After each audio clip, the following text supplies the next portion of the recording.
hem sabut que Fèlix Millet i Tussell ha mort aquest matí. Ara des de primera hora hem conegut la notícia, a les 9 del matí, moria Fèlix Millet. Situem a la nostra audiència perquè Fèlix Millet és un home del qual n'hem parlat moltíssim. Fa un mes el jutge de vigilància penitenciària li havia ordenat continuar a la presó, tot i la malaltia incurable que tenia. Complia la condemna de 9 anys i 8 mesos de presó pels delictes, recordem-ho, de malversació, apropiació indeguda, tràfic d'influències, tràfic de documents, blanqueig de capitals.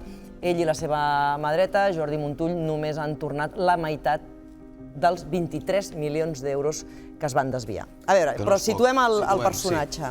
Perquè és molt important entendre d'on ve el cognom Millet i el per què va tenir... Tots recordem el moment en què el 2009 va saltar la notícia de les irregularitats al capdavant de la Fundació del Palau de la Música i del xoc que va provocar a la societat catalana. Per què? Perquè la Fundació del Palau hi és tothom. Tothom qui té un nom a la societat catalana pertany, és patró de la Fundació. Hi ha els Carulla, hi ha els Uriach, hi ha tota una sèrie de personatges. Hi ha també la part musical, a part de la política i empresarial, que són...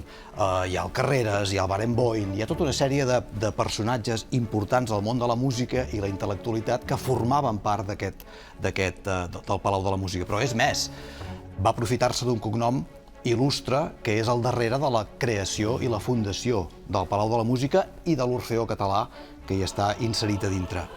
Per entendre-ho, el seu avi, un dels dos avis importants del Fèlix Millet, era el mestre Millet, el famós músic, compositor, que juntament amb l'Amadeu Vives funda el Palau de la Música justament per agermanar la política catalana que en aquell moment començava a ressorgir amb el cant coral.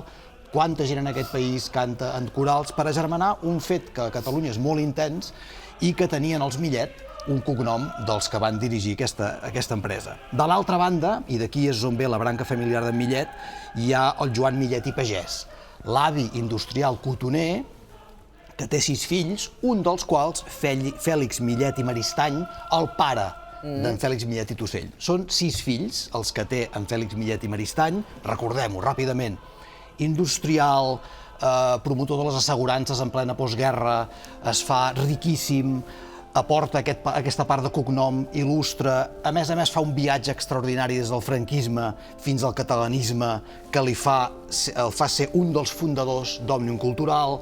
Arrosseguem un cognom que té un batec a nivell de país molt important i que té aquests 6 fills, però n'hi ha un que és problemàtic perquè arrossegant tota aquesta transcendència, aquesta dimensió cultural i industrial catalana, hi ha en Fèlix Millet i Tussell, que és un noi que des de petit els germans ho recorden, la Pat Millet, el Xavier Millet, tots recordem aquelles declaracions, un noi ressentit, un noi gelós, un noi que vol protagonisme.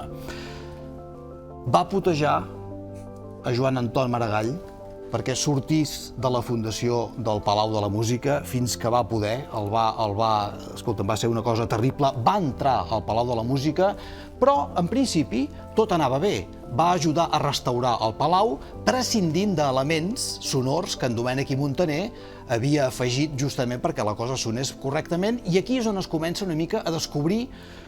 De sobte l'agència tributària s'adona que hi ha un viatge de bitllets de 500, una cosa impressionant, amunt i avall, i es comença a veure que en Fèlix Millet i Tussell ha aprofitat el cognom i el càrrec que té al Palau de la Música per espoliar el Palau, casa les seves 2 filles al Palau, aquell famós casament, 4 milions de pessetes... Al reclamar-li els diners al sogre, us en recordeu de tot allò? Això va ser tremend, reclama els diners al sogre que li deu de la part del dinar, en fi, una cosa terrible, que tenia uns precedents clars l'any 83, quan es van descobrir irregularitats pel cas de la renda, el cas Renda Catalana, en què en Millet, en Fèlix Millet, aquest mateix personatge, era un dels 3 consellers que són empresonats, per cert, durant un temps pel tema d'aquestes irregularitats, però la cosa, diguéssim que per cognom es refà, el personatge es reinsereix a la societat i arriba a la presidència d'aquest Palau de la Música, des del qual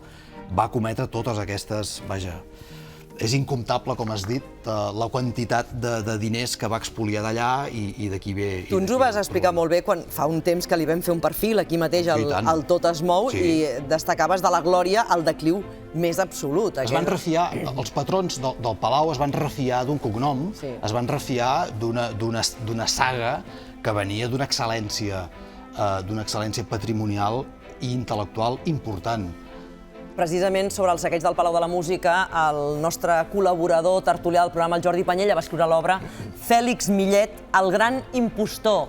Jordi, gràcies per atendre'ns, ni que sigui aquí a mig del carrer. Benvingut. De la Gran Via. A mig de la Gran Via, espero, amb les obres, amb el soroll de les obres de fons, sí. A mig de la Gran Via. Efectivament. És carrer Bruc, relativament a prop, a 5 minuts del Palau de la Música, també de l'antiga seu de la Mútua que el Fèlix Millet va presidir. El Fèlix Millet va haver-hi un temps que estava a tot arreu. Sí. El Palau, Mútua, Fundació del Barça. Va anar així que encapçalés una candidatura que hauria pogut ser guanyadora per la presidència del Barça. És a dir, que ell va haver un moment que estava a tot arreu, on fire, com diria. Com dirien els joves, o com diria segons qui, avui pobret ja no. Escolta una cosa, Jordi, tu, el teu llibre... Dic pobret perquè al final ha sigut molt dur, Escolta, ara ens ho expliques, dius, en el teu llibre el títol del llibre era ben clar, El gran impostor. Sí, home, esclar, perquè semblava que era una cosa, ell i la institució, atenció, ell i el que representava la institució, ell i molta gent també que corria per la institució. Semblava una cosa i un matí va ser de juliol ens vam despertar tots amb una altra imatge, no?, d'una persona que havia fet servir la institució en benefici propi i amb usos també delictius. I aquesta és la gran impostura del personatge que danya una trajectòria que jo crec que pot ser qualificada de brillant. És a dir, com a tot gran personatge, en Fèlix Millet, hi ha una balança, i jo defenso que hi ha elements també de defensa en la seva gestió. Jordi, pels qui tenen molt clar i tenen molt present tot el que va passar després de l'espoli del Palau, tot el procés judicial, aquest decliu del personatge, però recordem que tot va començar, tota aquesta informació s'inicia per l'enviament d'uns anònims. Què va passar? Bé, hi ha uns anònims que s'envien, però el més sorprenent és que no se segueix la investigació. Arriba a la delegació d'Hisenda en el seu temps uns papers, jo crec, pel coneixement profund que hi havia del que eren aquells anònims, fet per gent que treballava dins del Palau, i això en el seu dia vaig intentar descobrir qui ho havia fet, va ser difícil, però eren uns anònims on es detallava que en Millet feia un ús personal irregular de diners d'allà. Hisenda no va estirar d'aquest fil. Hisenda sí que es tira més endavant d'un fil quan hi ha una investigació genèrica a l'estat espanyol sobre el destí que es dona els bitllets de 500 euros, com que el Palau, per finalitats i destins diversos, es treien bitllets de 500 en gran mesura. Aquí és on comença la investigació. Hi ha dues errades greus que haurien permès detectar en el seu dia, molt abans, l'espoli del Palau. Un és aquest, dels anònims que no es van estirar, i després un informe detallat, exhaustiu i dur de la Sindicatura de Greuges que apuntava irregularitats importants al Palau. Es va presentar un dia a la tarda, no sé si heu anat mai a una comissió de la Sindicatura de Greuges al Parlament. A les tardes són soporíferes, un informe rere un altre, es van adormir els parlamentaris, es va explicar l'informe i va passar inadvertit fins que al cap d'uns anys l'entramat judicial es va posar en marxa. Jordi, tu vas tenir relació amb ell, vas poder parlar amb ell. Explica'ns una mica com va viure ell el seu decliu, el procés judicial.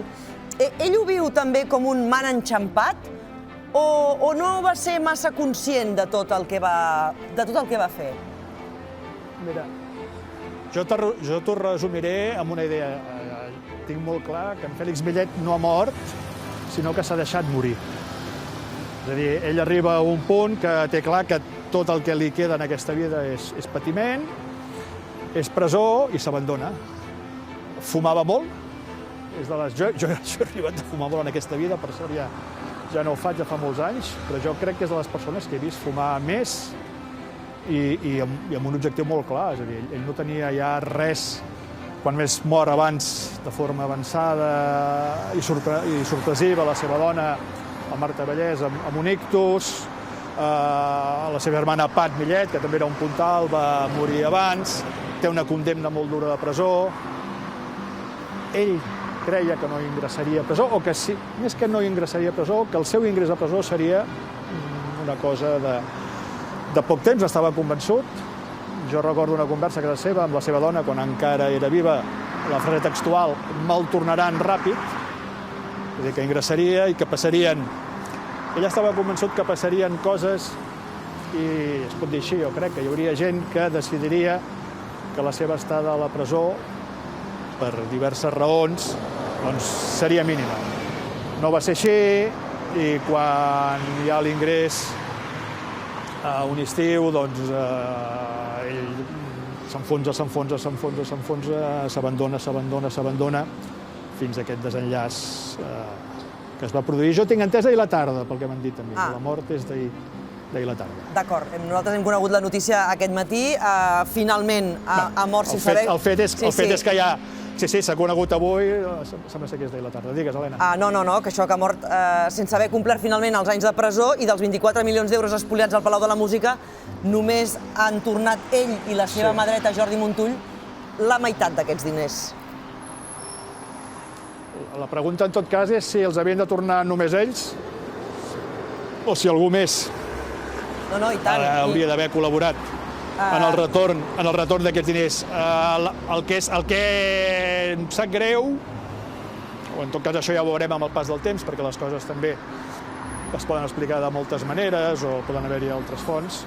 A mi el que em sabria greu és que la seva mort suposi que la història del Palau de la Música no pugui ser explicada en la seva totalitat, que encara queda una part molt o massa important per explicar, d'actors, de protagonistes. Jo un dia vaig fer un articlet que vaig titular "Falta l'arquitecte", doncs això. Era un entramat tan gran que no el fa el Fèlix Millet una tarda amb en Jordi Montull. Tu, farem això. Era un entramat important, amb una arquitectura, podem dir, no sé si és molt gruixut, dir-ho així, una arquitectura d'espoli, de la institució, en benefici de que ell no la construeix tot sol. No, i a més, en relació amb el que estaves comentant, Panyella, per què tots aquells anònims? Sí. Per què tot el que també des de la sindicatura s'està traslladant a Fiscalia i a Hisenda, per què no s'investiga, sobretot en aquest cas el que arribava a Hisenda, en relació amb tots aquests anònims que t'estava comentant? Bona pregunta. El cas del Palau va tenir un molt bon fiscal, l'Emili Sánchez Ullet, ara destinat a... Sí, el recordem. A Bèlgica. És d'aquells fiscals que jo no recomanaria tenir ningú en un cas que l'investigui ell, l'interrogatori en el judici, hi ha un moment que el Fèlix Millet s'atura i que l'Emili Sánchez intenta treure-li alguna informació més, amb allò que deia abans, de qui més hi havia allà. El Daniel Osàcar, jo tinc clar que és el boc expiatori de tot plegat, vull dir que jo entenc que el Daniel Osàcar és el menys culpable dels culpables que s'haurien d'haver condemnat en aquest cas, però, per la raó que sigui, hi ha un moment que Fèlix Millet s'atura i el silenci, almenys pel que fa a ell, serà etern o poder no, ja veurem. Veurem. Jordi Panyella, doncs moltíssimes gràcies avui per haver-nos atès, ni que sigui des del carrer, per valorar... Salutacions al plató. Salutacions, el proper dia aquí amb nosaltres al plató. Gràcies, Jordi Panyella, autor, a part de col·laborador Estava jo nostre... seguint avui el judici de la mesa i... Mira, el judici de la mesa i corre, que ha mort Fèlix Millet. I ell va ser l'autor de Fèlix Millet, el gran impostor. És el bo d'aquest ofici, no? L'actualitat que et fa anar d'un costat a un altre. Com acostuma a passar, efectivament, una abraçada ben forta, acostuma a passar que tens previstos uns temes que tractaràs al programa i després l'actualitat s'acaba imposant. Senyor jutge, en relació amb el que estàvem comentant, de totes maneres, amb el Panyella, tots aquests diners que no s'han tornat, quan una persona mor, què passa amb tot aquest deute? Aviam, una cosa, el deute existeix, segueix. Són dues coses. Una es diu, potser més gent hagués hagut de pagar. Ha de pagar la gent que la sentència diu que ha de pagar. Una. Aleshores, aquest senyor ha mort, tindrà un testament, m'imagino, aleshores els hereus, per adquirir, per fer seva l'herència, són hereus del actiu i del passiu. I del passiu. O sigui que pot ser que sigui una herència que no s'acabi adquirint perquè el passiu sigui superior a l'actiu. O sigui que es podrà seguir parlant del tema i es pot seguir i s'haurà de seguir treballant judicialment per treure... Ja ho ha deixat ben clar en Jordi Panyella, que del tema se'n continuarà parlant. Hi ha una cosa important. Avui han sortit 2 casos de corrupció a 2 institucions emblemàtiques de Catalunya. Quina pena. I jo penso que aquesta cosa de la corrupció està tot molt, molt, molt inserida. Jo no sé si és l'herència del franquisme, si és el que sigui, però està molt inserida. I avui és com...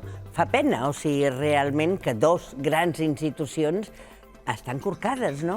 Mireu, hi ha un llatinisme, que si no el dic, em moro, no? Que és llatí, però no és del dret romà. Aquesta frase que diré és d'un penalista alemany que, quan jo vaig estudiar la carrera, ens feien aprendre moltes definicions en llatí d'ell, no? Ell deia, societas delinquere non potes. O sigui, les societats no poden delinquir. Són els que estan davant. Aleshores, són els que embruten la societat. El senyor Millet, en un cas, i no se sap qui, del Barça, són ells. Passa que el Codi Penal ha hagut de reaccionar i llavors diu, establir que les societats jurídiques, o sigui, la persona jurídica, pot ser jutjada i condemnada.